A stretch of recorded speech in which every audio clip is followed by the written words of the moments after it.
आर्थिक मोर्चे पर भारत को एक बड़ी सफलता मिली है। जापान को पछाड़कर भारत अब दुनिया की चौथी सबसे बड़ी अर्थव्यवस्था बन गया है।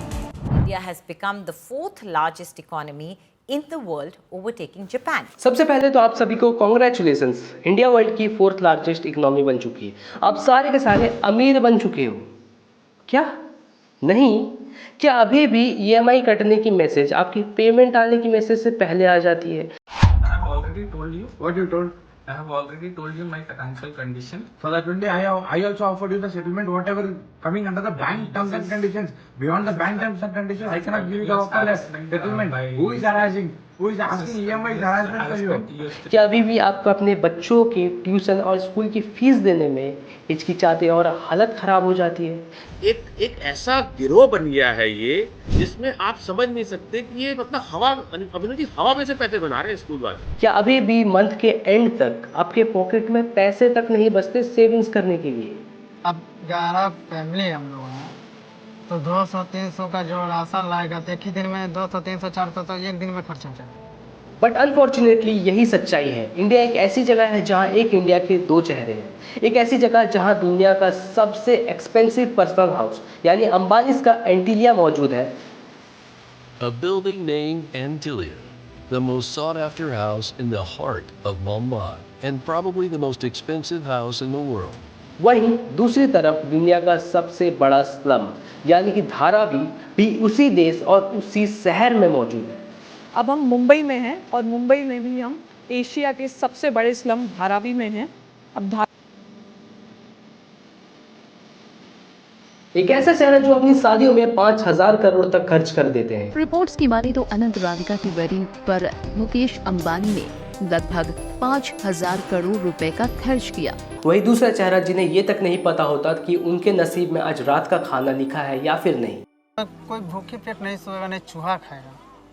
अगर ऐसा कार बन जाए तो कोई घर में भी इंसान कोई भूखे नहीं मर सकता है। एक ऐसा चेहरा जो फोर्थ लार्जेस्ट इकोनॉमी बनने का जश्न मना रहे हैं, वहीं दूसरी तरफ दूसरा चेहरा जो अपनी दिहाड़ी की मजदूरी से मात्र 40 रुपए बचाने के लिए भी संघर्ष कर रहा है। आज इंडिया जापान को पीछे छोड़कर वर्ल्ड की फोर्थ लार्जेस्ट इकोनॉमी बन चुका है। जहां जापान की जीडीपी 4.186 ट्रिलियन डॉलर्स थी, वहीं इंडिया की जीडीपी 4.19 ट्रिलियन डॉलर्स हो चुकी है। लेकिन क्या सच में नंबर्स में आगे बढ़ना ही काफ़ी होता है या फिर रियलिटी कुछ और है? क्योंकि नंबर्स में तो हम यूथ पॉपुलेशन में भी बहुत आगे हैं। वो अलग बात है कि अनएम्प्लॉयमेंट हमें वेताल की तरह पीछे से जकड़ कर बैठा हुआ है। इनफैक्ट मात्र 62 वैकेंसीज, वो भी पियोन की, मात्र 62 पियोन की वैकेंसीज के लिए 28,000 पोस्ट ग्रेजुएट, 50,000 ग्रेजुएट्स और 3,700 पीएचडी ने अप्लाई किया, जबकि मिनिमम क्वालिफिकेशन रिक्वायरमेंट थी मात्र 5th क्लास तक की।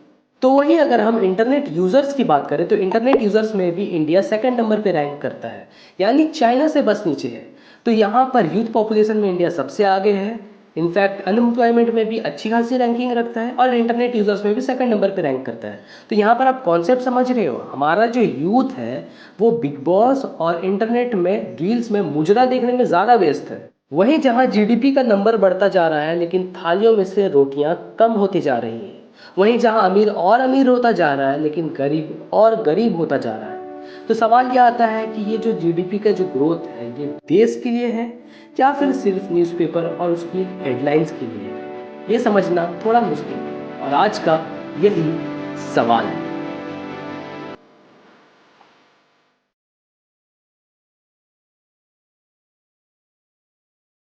तो सबसे पहले हम जीडीपी को थोड़ा समझ लेते हैं कि जीडीपी आखिर है क्या।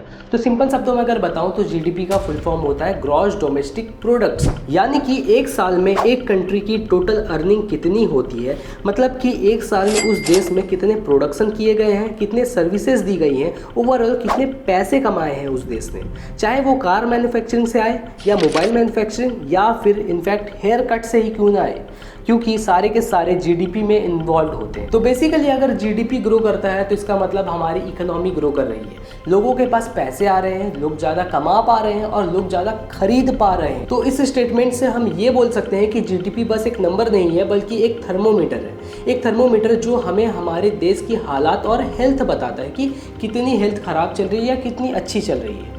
लेकिन यहाँ पर भी एक प्रॉब्लम है। थर्मोमीटर ने आपको ये तो बता दिया कि आपको कोई बुखार नहीं है, आपका बॉडी का टेम्परेचर बिल्कुल परफेक्ट है, आप बिल्कुल फिट एंड फाइन हो, जाइए खेलिए कूदे एंजॉय करिए, बेस्ट ऑफ लक।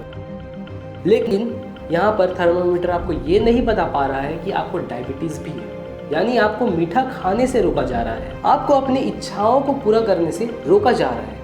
मेरे पेरेंट्स नहीं थे उस टाइम पे, तो मेरी पढ़ाई कुछ ऐसी थी, तो हम लोग पढ़े नहीं थे, तो हम ऐसे ही रहे अंगूठा छाप। हम थोड़ा पढ़ लेते तो समझ में आती हमारे। सपना तो था पर वो ये ना घर में हालत ऐसे थे कुछ हमारे। और यहाँ मैं डायबिटीज़ का मतलब बता रहा हूँ पर कैपिटा इनकम। पर कैपिटा इनकम थोड़ा फैंसी ज़रूर है सुनने में, लेकिन बहुत ही सिंपल चीज़ है। पर कैपिटा का मतलब है पर पर्सन, यानी कि एक व्यक्ति की एक साल में कितनी कमाई होती है, जिसे हम कहते हैं पर कैपिटा इनकम। इसका बहुत ही सिंपल सा फॉर्मूला है, total GDP of the country divided by total population of the country equals to per capita income. लेकिन यहाँ पर एक बात का ध्यान दीजिएगा कि ये जो पर कैपिटा इनकम है ये एक एवरेज बताता है, ना कि एक परफेक्ट फिगर कि एक व्यक्ति कितना कमा रहा है। यानी अगर पर कैपिटा इनकम 2 लाख रुपए निकले हैं तो इसका मतलब ये नहीं कि सबके पास 2 लाख रुपए हैं, किसी के पास कम भी हो सकते हैं, किसी के पास ज़्यादा भी हो सकते हैं। इसको मैं आपको एक बहुत ही अच्छे से एक एग्जाम्पल के तौर पर समझाता हूँ। तो यहाँ पर हम मान लेते हैं कि 2 फैमिली है, एक शर्मा जी की फैमिली और एक वर्मा जी की फैमिली। शर्मा जी की फैमिली में टोटल 10 लोग हैं, जिसमें पूरी फैमिली की इनकम सालाना 20 लाख रुपए है। वही वर्मा जी हैं जिनकी फैमिली में टोटल 5 लोग हैं, जिनकी पूरी फैमिली की इनकम मात्र 15 लाख है, यानी शर्मा जी की फैमिली से 5 लाख कम। मगर पर कैपिटा इनकम अगर हम कैलकुलेट करें तो शर्मा जी की जो फैमिली है उसका अगर पर कैपिटा निकालते हैं तो 20 lakh divided by 10 equals to 2 lakhs per person. यानी शर्मा जी की जो फैमिली का पर कैपिटा इनकम आता है 2 लाख पर पर्सन आता है, वहीं वर्मा जी की फैमिली का आता है 3 लाख सालाना पर कैपिटा इनकम। यानी बाहर से तो देखने में शर्मा जी की फैमिली अमीर दिख रही है, पर एक इंसान की खर्च करने की कैपेसिटी वर्मा जी की कैपेसिटी से कम है। अब आप ये सोच रहे होंगे कि अच्छा असली प्रॉब्लम तो यहाँ पे है। अब आपका दिमाग पॉपुलेशन और इस प्रॉब्लम को एक साथ मर्ज कर दे रहा होगा कि पॉपुलेशन की वजह से हमारे देश में ये सारी प्रॉब्लम हो रही है। लेकिन फन फैक्ट ये है कि ये भी कोई असली प्रॉब्लम नहीं है, असली प्रॉब्लम तो कुछ और है, जिसके बारे में अब हम चर्चा करेंगे और आएंगे अपने असली मुद्दे के ऊपर। अब हम बात करेंगे इनकम इनइक्वालिटी के ऊपर, लेकिन उससे पहले हम कुछ डेटा के ऊपर नज़र डालते हैं।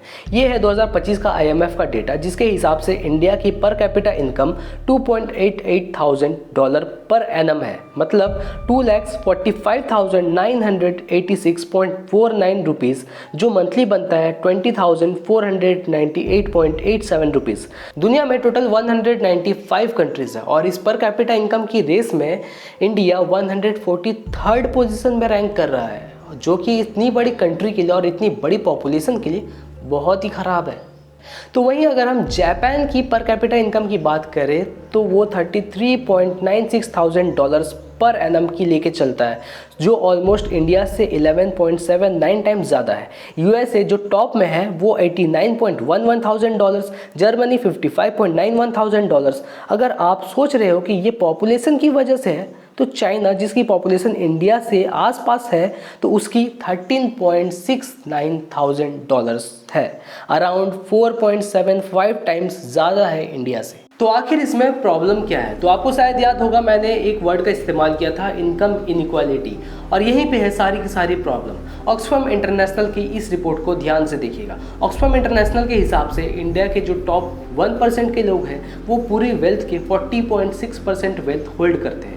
तो वही अगर हम बॉटम के 50% पॉपुलेशन की बात करें तो वो पूरी वेल्थ की मात्र 3% वेल्थ होल्ड करते हैं। तो वहीं अगर हम पूरे टॉप के 10% लोगों की बात करें तो वो पूरे वेल्थ की 72 से 77% वेल्थ तक को होल्ड करते हैं। और इस चीज़ को समझने के लिए हमें फिर से एक बार शर्मा जी की मदद लेनी पड़ेगी। तो शर्मा जी की फैमिली में थे टोटल 10 लोग। अब इन 10 लोगों का जो 10% पॉपुलेशन होगा वो एटलीस्ट हम लोग पकड़ कर चलते हैं कि 75% वेल्थ को होल्ड करती है। अब 10 लोगों का जो 10% होगा यानी एक इंसान, ये एक इंसान के पास पूरी फैमिली का 75% वेल्थ है। तो पूरी फैमिली का जो वेल्थ था वो था 20 लाख पर ईयर। सो अगर 20 लाख का 75% करते हैं तो इसका निकलता है 15 लाख। यानी अगर हम लोग शर्मा जी को ही कंसिडर करते हैं कि वो 10% वाले इंसान हैं तो इसका मतलब है कि 20 लाख में से 15 लाख बस शर्मा जी के ही पास है। यानी वर्मा जी की फैमिली की जो टोटल वेल्थ है वो तो अकेले शर्मा जी ही होल्ड करते हैं, और बाकी के बचे हुए जो 90% लोग हैं शर्मा जी की फैमिली के, यानी कि 9 लोग, वो बचे हुए 5 लाख रुपए से अपना गुजारा करेंगे। और यही है इंडिया की एक्चुअल ग्राउंड रियलिटी और हकीकत। लेकिन गवर्नमेंट और मीडिया तो हमें 4th लार्जेस्ट इकोनॉमी और जीडीपी ग्रोथ दिखाने में ज़्यादा व्यस्त है। इतने कम समय में हम 11 नंबर की इकोनॉमी से 4 नंबर की इकोनॉमी पहुंच गए। लेकिन अब 4 बनने का आनंद जितना होना चाहिए उससे ज़्यादा 3 कब बनोगे इसका दबाव बढ़ रहा है। मोदी है तो मुमकिन है। और वो इसी के लिए क्योंकि इस जीडीपी ग्रोथ की चकाचौंध में हम उनसे एक्चुअल सवाल करना ही भूल जाए, एक्चुअल इनकम इनइक्वालिटी के बारे में बात ही ना करें और उनसे सवाल ही ना पूछे।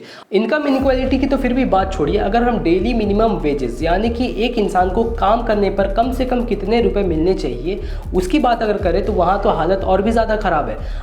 12 घंटे का शेड्यूल लाने की तैयारी प्रधानमंत्री जी कर रहे हैं। हमें पूछना चाहते हैं कि 8 घंटे काम करने के बाद तो मिनिमम वेज नहीं मिल रहा है और 12 घंटे काम करा करके मजदूरों को गुलाम बनाने की तैयारी है। अमेरिका में ये daily minimum wages $7.25 per hour की है, यानी कि 619 रुपीज़ एक घंटे के। तो वहीं 8 घंटे के 4,952 रुपीज़, मतलब 26 दिन अगर कोई काम करता है तो 1,28,752 रुपीज़ तक भी कमा सकता है। और यहाँ के ग्रेजुएट से तो ये बहुत ही ज़्यादा अच्छी है। वहीं जापान में ये 1054 येन पर आवर है, यानी कि 621 रुपये एक घंटे के। और ध्यान दीजिएगा मैं यहाँ पर मिनिमम वेजेस की बात कर रहा हूँ कि एक कम से कम पढ़ा लिखा इंसान भी इतना कमा सकता है। और ये सारी कंट्रीज़ इन मिनिमम वेजेस की लॉ को बहुत ही स्ट्रिक्टली फॉलो करते हैं। वो इतनी ज़्यादा स्ट्रिक्टली फॉलो करते हैं, अगर कोई एक भी इंसान अगर किसी कंपनी के खिलाफ वेजेस के लिए कंप्लेन कर दे तो उसके ऊपर बहुत ही बड़ा एक्शन लिया जा सकता है। लेकिन यहाँ इंडिया में तो हफ्तों या महीनों तक पेमेंट पेंडिंग में रहती है। इनफैक्ट 600 रुपये अगर कोई दिन के भी कमा लेता है तो वो भी बहुत ही बड़ी बात होती है। एक बहुत बड़ा पॉपुलेशन का परसेंटेज 300 रुपये तक भी नहीं कमा पाता दिन के। बट अब सवाल ये आता है कि इतनी सारी प्रॉब्लम्स है, इतनी सारी तकलीफें हैं, तो क्या इसका कोई सल्यूशन भी है? तो जी हाँ, इसका सल्यूशन बिल्कुल है और इसके सल्यूशन को हम मलेशिया और साउथ कोरिया के एग्जाम्पल से समझने की कोशिश करेंगे। 2024 में वर्ल्ड बैंक ग्रुप ने एक रिपोर्ट तैयार किया था और इस रिपोर्ट का नाम था द मिडिल इनकम ट्रैप। और इस रिपोर्ट में उन्होंने 3I का जिक्र किया था। इस 3I का मतलब है इन्वेस्टमेंट, इन्फ्यूज़न एंड इनोवेशन। और इसी 3I फार्मूला से हम पहले मलेशिया को समझेंगे, फिर साउथ कोरिया को समझेंगे, फिर हम समझेंगे कि इंडिया इसे कैसे इम्प्लीमेंट कर सकता है। तो 1957 में मलेशिया एक इंडिपेंडेंट कंट्री बना, लेकिन उस वक्त मलेशिया एक लो मिडिल इनकम कंट्री की कैटेगरी में आता था।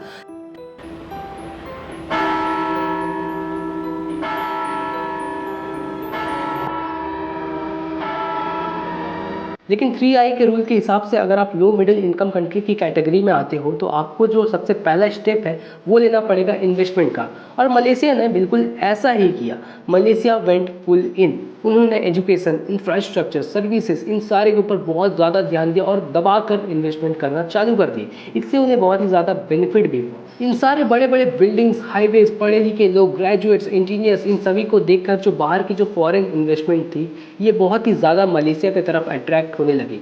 और उन्हें सबसे बड़ा बेनिफिट ये मिल रहा था कि वहाँ पर पढ़े लिखे लोग बहुत ही कम सैलरी पे एम्प्लॉयमेंट के लिए तैयार हो जा रहे थे। तो वहाँ पर उन्हें लो वेजेस में हाई स्किल्ड वर्कर्स मिल रहे थे। और यहीं से स्टार्ट होता है फेज 2 यानी कि सेकंड आई,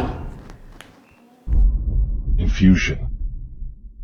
इन्फ्यूज़न तब होता है जब मिडिल इनकम वाली कंट्रीज ग्लोबल मार्केट, ट्रेड और बिजनेस मॉडल को अडेप्ट करने लगती हैं और ग्लोबल टेक्नोलॉजीज को भी अडेप्ट करने लग जाती हैं। और मलेशिया में भी सिमिलरली कुछ ऐसा ही हो रहा था। मलेशिया अब बहुत ही हाई अमाउंट में ग्रेजुएट्स और इंजीनियर्स को प्रोड्यूस कर रहा था विथ बहुत ही गुड टेक्नोलॉजीज़।